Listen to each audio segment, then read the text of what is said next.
स्वागत छ। कार्यक्रम आजको सन्दर्भमा उपस्थित भइसकेको छु म सुनिल राज लामा। आज हामीले इसाई समाजभित्र उठिरहेको खुल्दुली इस्टर के हो भन्ने बारेमा परिचर्चा गर्नेछौँ।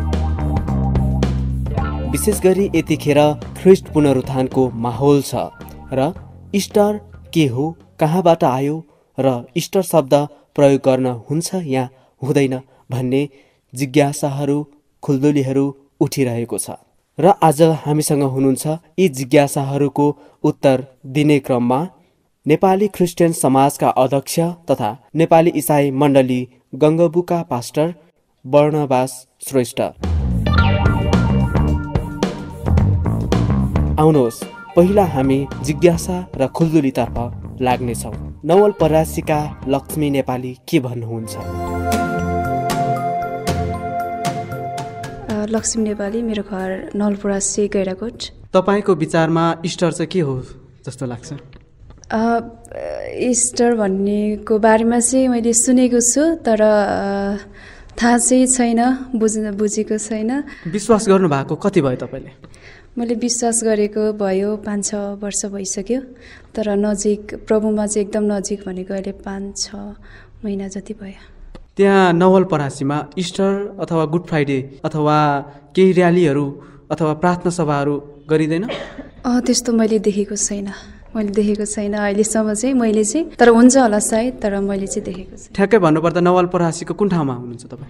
म गैँडाकोट नै, चितवन नारायणघाटभन्दा 15 मिनट लाग्छ चितवनबाट नारायणघाटबाट जानुलाई। त्यसै गरी झापाका राधिका दाहाल के भन्नुहुन्छ? हुन्छ, मेरो परिचय भन्नुपर्दाखेरि राधिका दाहाल, घर झापा, र मैले विश्वास गरेको चाहिँ प्रभुलाई धेरै भएको छैन। र मैले जस गुड फ्राइडेको बारेमा भन्नुपर्दाखेरि चाहिँ त्यस्तो धेरै कुराहरू केही बुझेको छैन। अनि बुझ्ने इच्छा छ कि छैन त? बुझ्ने इच्छा धेरै छ, बुझ्ने कोसिस गर्दैछु। अब हामी लाग्नेछौँ इस्टर के हो र कहाँबाट आयो, कसरी इस्टर भन्ने शब्दलाई चलाइयो, यसको बारेमा नेपाली क्रिस्चियन समाजका अध्यक्ष तथा नेपाली इसाई मण्डली गङ्गबुका पास्टर बर्नबास श्रेष्ठ के भन्नुहुन्छ?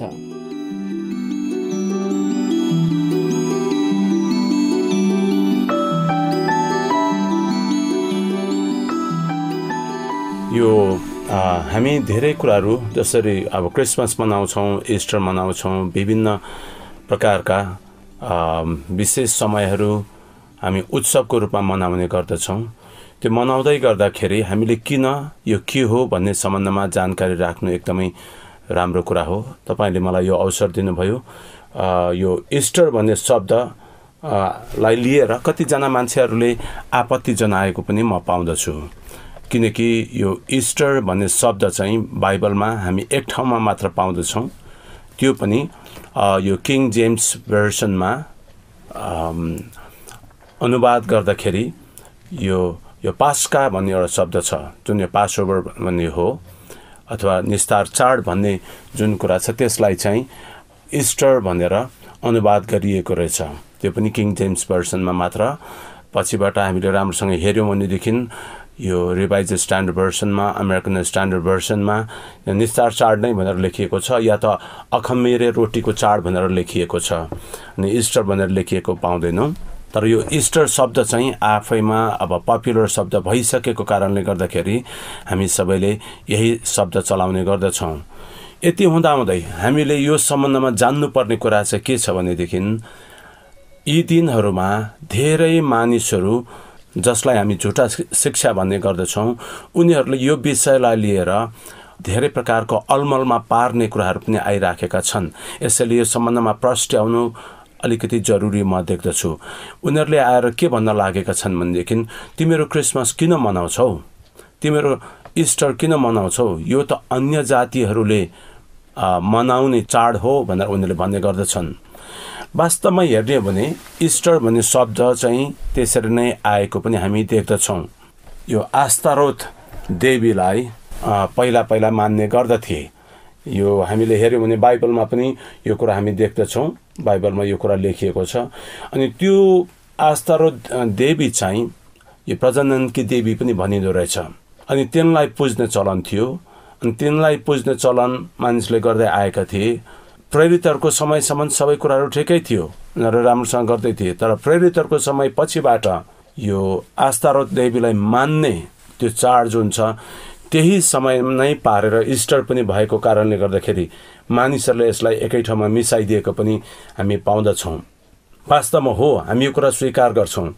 इस्टर भन्ने शब्द क्रिस्चियन शब्द होइन। यो आस्तारोत जो कल्दीहरूले मान्ने देवी अथवा कल्दी अर्थात् वा बेबिलोनियन हरूले मान्ने गरेको पनि हो, जसलाई चाहिँ उनीहरूले चाहिँ यो आस्तारोतलाई स्वर्गकी रानी पनि भन्ने गर्दथे। पछिबाट आएर अखमेरी रोटीको चाड र त्यो समय एउटै समयमा परेको कारणले गर्दाखेरि सायद मानिसहरूले उनीहरूसम्म सुसमाचार पुर्याउन सजिलो होस् भन्नको लागि त्योसँगै मिसाएको हुनु पर्दछ।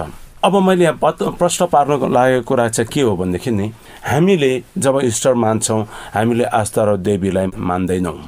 त्यो कुरा चाहिँ एकदमै स्पष्ट छ।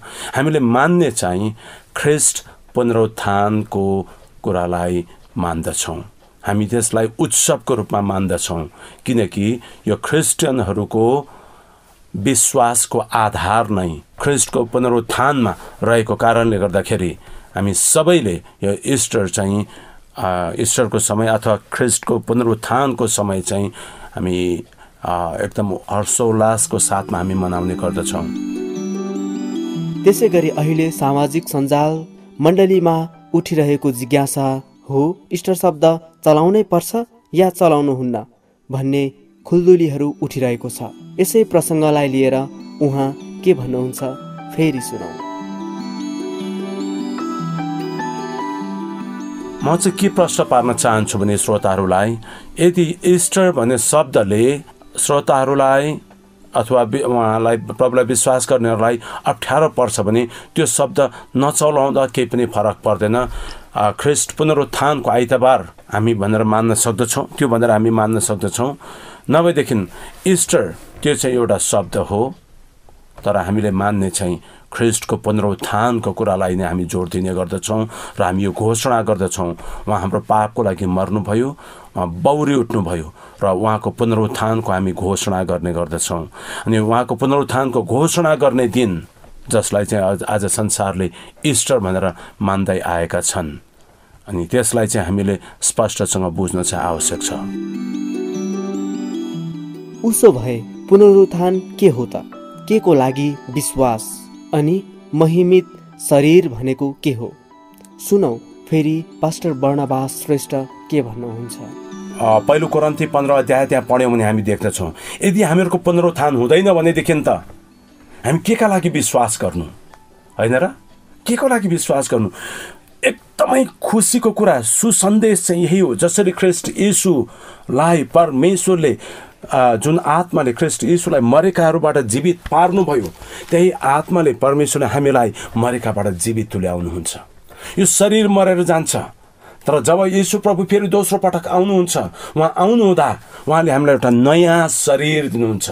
पुनरुत्थान हुँदाखेरिको त्यो शरीर, यो अहिलेको जुन शरीर छ नि, यो रोग लाग्ने अथवा दुःख हुने, पीडा हुने, कष्ट हुने, नाश भइजाने शरीर होइन। एउटा स्वर्गीय शरीर, महिमित शरीर, ग्लोरियस भयो, एकदमै सही शब्द तपाईँले चलाउनु, महिमित शरीर उहाँले हामीलाई दिनुहुन्छ। जुन शरीरमा रोग, चिन्ता, कुनै प्रकारका फिक्रीका कुराहरू, कुनै प्रकारका हानि नोक्सानीका कुराहरू हुँदैनन्, न त भोक लाग्छ न त तिर्खा लाग्छ। त्यो शरीर चाहिँ अनन्तसम्म रहने शरीर हुन्छ। त्यो शरीरमा उहाँले ल्याउनुहुन्छ। अनि किनकि कुरा वचनमा लेखिएको छ हामीहरूको पुनरुत्थान हुन्छ।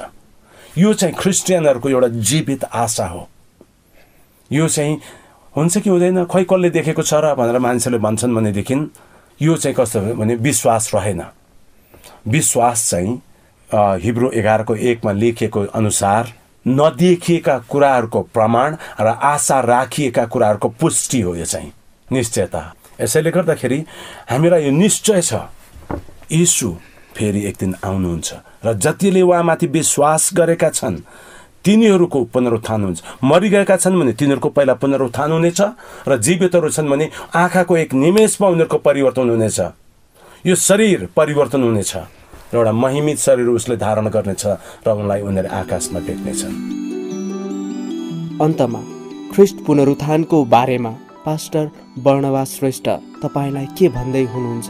सुनौ ध्यान दिएर। आज तपाईँको लागि पनि त्यही येशू प्रभु हुनुहुन्छ। उहाँले आफ्नो अङ्गालो तपाईँको लागि खुला राख्नु भएको छ।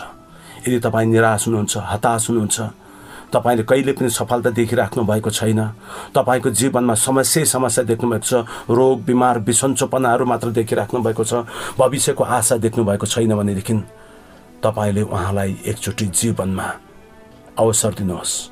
आफ्नो जीवन उहाँलाई सुम्पनुहोस् र भन्नुहोस्, प्रभु म तपाईँकोमा आएको छु, मेरो जीवनलाई तपाईँले लिनुहोस्। तपाईँले देख्नुहुन्छ, उहाँले भन्नुभयो मलाई चाखेर हेर, उहाँलाई चाखेर हेर कि उहाँ कति भलो हुनुहुन्छ। उहाँले त्यो काम गर्नुहुन्छ। यो तपाईँलाई मैले लोभ लालच देखाउन खोजेको होइन, मैले तपाईँलाई सुसन्देश दिइराखेको छु, किनकि उहाँले आफ्नो मृत्युद्वारा हाम्रा सबै कष्टहरूलाई उहाँले क्रुसमा टाँगिदिनु भयो। उहाँले आफ्नो मृत्युद्वारा हाम्रा रोगहरू आफूमाथि बोक्नुभयो।